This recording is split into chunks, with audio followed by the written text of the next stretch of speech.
ผมจะพาทุกคนย้อนกลับไปยังจุดเริ่มต้นผ่านองค์ประกอบที่ถูกออกแบบไว้อย่างมีเป้าหมาย ทั้งบทที่ถูกเขียนอย่างมีชั้นเชิงคาแรคเตอร์ของตัวละครที่ชัดเจนมีเอกลักษณ์ทุกอย่างล้วนถูกวางไว้เพื่อสื่อสารบางอย่างที่ลึกซึ้งมากกว่าภาพที่เราเห็นจริงๆแล้วผมว่ามันซิมเปิลมากเลยอะเพราะว่าจิตใจมนุษย์เอาพูดถึงจิตใจมนุษย์แล้วกันว่าเราตื่นเช้ามาสิ่งแรกความต้องการแรกของการเป็นมนุษย์เลยคือการอยากมีชีวิตอยู่เพราะฉะนั้นพอเราตื่นมาจิตเรามันฟุ้งอะมันคิดอะไรก็ได้มันไปไหนก็ได้คือจริงๆจิตเรามันมิราเคิลมากมันสามารถพาเราไปในที่เราต้องการไปก็ได้แต่สิ่งที่ยากไปกว่านั้นคือการควบคุมไม่ให้มันคิดเพราะว่าในทุกๆวันเวลามีอะไรมากระทบเราอะไม่ว่าจะเรื่องอะไรก็ตามบางทีเราก็จะคิดเยอะคือมันปรุงแต่งทุกอย่างอะทุกเรื่องที่มันปรุงแต่งบางทีมันไม่ได้เฮลตี้กับเราก็เลยลองหยิบประเด็นเรื่องนี้ขึ้นมาทำดูจริงๆ4ตัวละครเนี้ยถ้าให้พูดมันคือซิมบอลิกของธาตุที่4ธาตุดินน้ำลมไฟเพราะว่าในร่างกายเราเนี่ยมันมีทั้ง4ธาตุอยู่แล้วไม่ว่าจะเป็นดินน้ำหรือลมหรือไฟเนี่ยมันต้องมีเพราะมันเป็นความสมดุลที่อยู่ในร่างกายเราอย่างดินเนี่ยจริงๆธาตุดินมันไม่ใช่เป็นแค่ดินที่แข็งมันเปลี่ยนแปลรูปไปได้แล้วแต่ว่าจะเจออะไรหรือน้ำบางทีอ่ะน้ำก็ให้ชีวิตบางทีน้ำก็ทำลายเหมือนกันเรากินน้ำเข้าไปเพื่ออะไรดับกระหายแต่บางทีน้ำมันก็อย่างน้ำท่วมอย่างเงี้ยมันก็ทำลายได้เหมือนกันส่วนลมก็มีหลากหลายแบบมันจะเป็นลมที่นิ่งจะเป็นพายุก็ได้แล้วก็อันสุดท้ายไฟมันก็มีไฟหลากหลายแบบมันจะเป็นไฟที่นิ่งหรือจะเป็นไฟที่รุนแรงก็ได้จริงๆผมว่าเรื่องนี้มันท้าทายดีนะครับมันไม่ใช่ท้าทายสำหรับแค่ผมในฐานะของทีมงานที่อยู่เบื้องหลังมันท้าทายกับนักแสดงด้วยเพราะว่าพอมันใช้กล้องเดียวอะนั่นหมายความว่านักแสดงต้องเล่นหลายรอบมากๆกว่าจะได้คัดแต่ละคัดที่เราต้องการแต่สิ่งหนึ่งที่เราจะได้แน่ๆคือเราได้เฟรมภาพที่เราอยากได้แล้วเฟรมมันเล่าเรื่องในแต่ละอันที่เราอยากจะเล่าซึ่งมันก็คือความท้าทายมันคือความยากอย่างหนึ่งสำหรับพวกเราทีมงานเราก็เลยคุยกันว่าลองไหมพอลองดูก็เราได้เจออะไรที่มันหลากหลายมากได้เรียนรู้อะไรเยอะมากๆจากการทำซีรีส์เรื่องนี้เพราะเชื่อมั่นในศักยภาพของพี่เดวิดมากๆค่ะคือเห็นผลงานการกำกับมาหลายเรื่องแล้วและนิวกับพี่เดนะคะก็มีอาจารย์คนเดียวกันค่ะนั่นก็คือหม่อมน้อยค่ะซึ่งศาสตร์การแสดงของหม่อมน้อยเนี่ยถือว่าเป็นศาสตร์ที่มีคุณค่าแล้วก็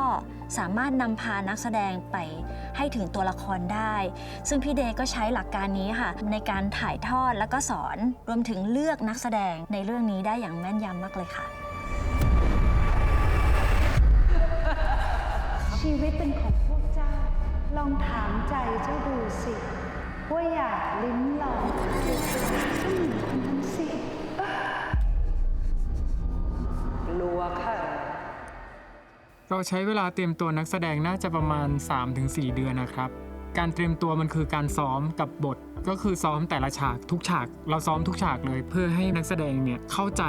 ในตัวบทมากที่สุดการซ้อมเนี่ยมันไม่ได้ทำเพื่อให้นักแสดงจำนะครับแต่ว่ามันเป็นการแอบสอบในสิ่งที่ซ้อมเข้าไปทีละนิดพอเขาแอบสอบสิ่งนี้เข้าไปพอวันที่เรามาถ่ายเขาก็จะสามารถเป็นตัวละครตัวนั้นได้อย่างเต็มที่ครับถ้าหิวก็ออกไปหาอะไรกินข้างนอกแต่ไม่ใช่ที่นี่เพราะอาหารทั้งหมดนั้นเป็นของพวกเรากินอะไรก่อนไหมไม่ได้ถ้าหิวก็ออกไปหาอะไรกินข้างนอกต้องไม่ใช่ที่นี่เพราะอาหารทั้งหมดนั้นมันเป็นของพวกเราแล้วนายแน่ใจได้ไงว่ามันเป็นของพวกนายในเมื่อทุกอย่างที่เกิดขึ้นพวกเราก็เจอมาเหมือนกันต้องบอกก่อนว่าน้องๆ4คนนี้ถูกคัดเลือกมาจากการแคสติ้งนะคะทั้ง4คนนี้ค่อนข้างที่จะครบไม่ว่าจะเป็นการแสดงการร้องเพลงนะคะและจากวันที่ออดิชั่นจนถึงวันนี้นะคะระยะเวลาทั้งหมดรวมๆแล้วก็1 ปีผ่านมาแล้วนะคะนิวเห็นถึงศักยภาพและความทุ่มเทของน้องๆทุกคนค่ะไม่ว่าจะเป็นการทุ่มเทในการเรียนการแสดงทุ่มเทในการพัฒนาศักยภาพของตัวเองรวมไปถึงการร้องเพลงนะคะ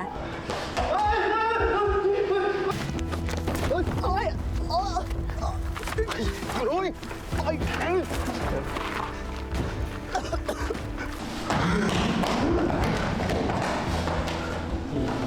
ว่าคือตรงนั้นมันต้องออกมามากๆหมายความว่าเราต้องรู้ว่า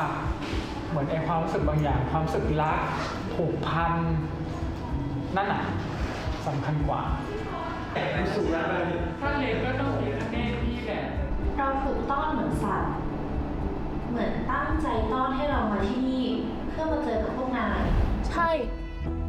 เราถูกต้อนเหมือนสัตว์ เหมือนต้อนพวกเราให้มาเจอกับพวกนายที่นี่ ปกติทีน่าเป็นคนใจดี สดใสร่าเริง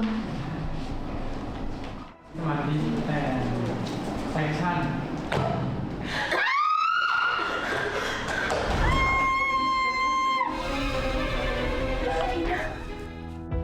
เรามาถึงก่อน มันก็ต้องเป็นของพวกเราหมด มาถึงก่อน ไม่ได้หมายความว่าทุกอย่างจะเป็นของพวกนาย มันก็ต้องเป็นของพวกเรา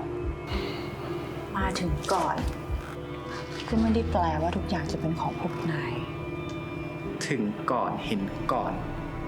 ยังไงก็เป็นของพวกเราทั้งหมด เธอไม่มีสิทธิ์อะไรทั้งนั้น หยุด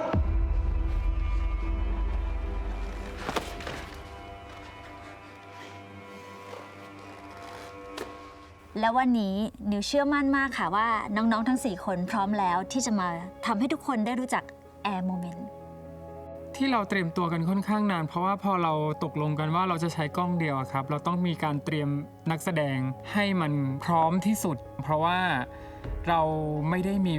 มีเวลาในการถ่ายเยอะขนาดนั้นครับเราเลยต้องเตรียมนักแสดงค่อนข้างนานมากๆเพื่อให้เขาพร้อมที่จะเข้าไปเป็นตัวละครพอเข้าไปเป็นตัวละครบางทีมันไม่ได้ถ่ายเทคเดียวอย่างบางทีนักแสดงเจอกันพร้อมกันคราวซีนอย่างเงี้ย7-8 คนมันถ่ายหลายรอบมากไหนจะภาพกว้างแคบแต่ละคนเนี่ยมันใช้เวลามากและแต่ละคนมันไม่ใช่ว่าคนนี้เข้าแคบคนนี้แล้วทุกคนก็อยู่เฉยๆไม่ทำอะไรทุกคนยังต้องเล่นปกติ นี่พวกเราเป็นใคร แล้วที่นี่ที่ไหน เรามาทำอะไรกันที่นี่ ทำไมเหลือแค่พวกเรา4 คน คนอื่นหายไปไหนกันหมด พอการเตรียมตัวนานแบบนี้มันทำให้การถ่ายทำเราง่ายมากผมบอกเลยว่าการถ่ายทำเรื่องนี้มันค่อนข้างที่จะเหมือนจะยากนะแต่จริงๆแล้วมันง่ายมากด้วยความที่เราเตรียมตัวกันเยอะนี่แหละมันเลยให้ทำทางการถ่ายทำค่อนข้างสมูท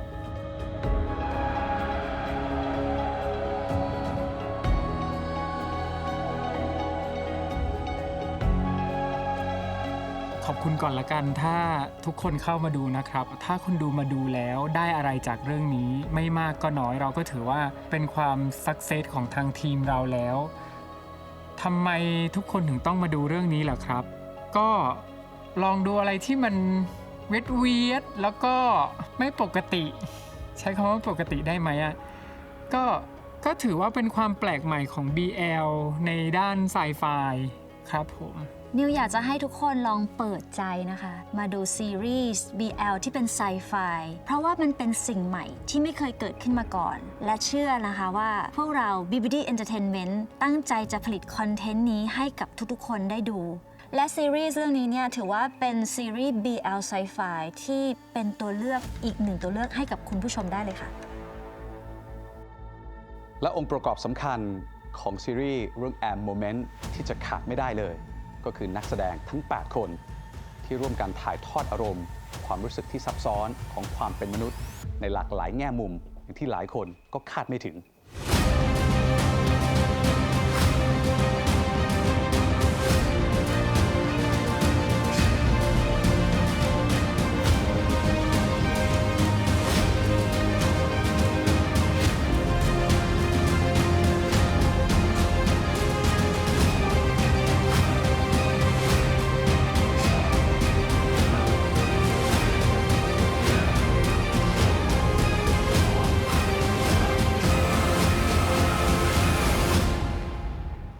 ทุกท่านครับ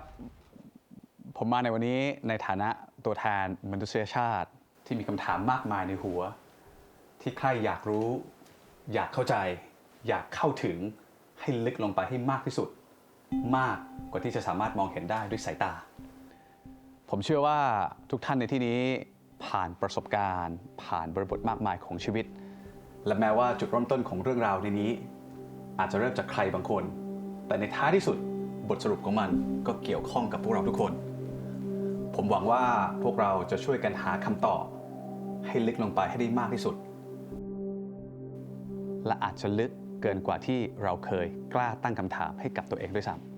ำคุณธีรพัฒน์ครับ โลกในอุดมคติของคุณเป็นแบบไหน ในฐานะตัวละครที่คุณต้องเล่นเป็นมาดูก ง่ายมากเลยครับ โลกที่ทุกคนไม่โดดเดี่ยวถามว่าทำไมต้องไม่โดดเดี่ยว ผมมองว่ามนุษย์มันตัวเล็กเนาะ มันอยู่ในโลกที่มันแสนจะกว้างใหญ่ การมีใครสักคนที่เผชิญปัญหาไปด้วยกัน การที่เราไม่ได้โดดเดี่ยวเวลาเราเจอปัญหา อันนั้นแหละ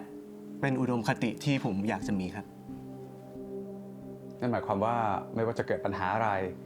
จะมีเรื่องราวที่ต้องผิดศีลธรรมขนาดไหน ยังไงมนุษย์ก็จะไปต่อได้ มันก็เป็นโลกในอุดมคติอยู่ดี เราจะรู้ได้ยังไงว่าอันไหนมันถูกต้องหรือไม่ถูกต้องฮะเราสร้างกฎเกณฑ์เองขึ้นมาเองหรือเปล่า หรือ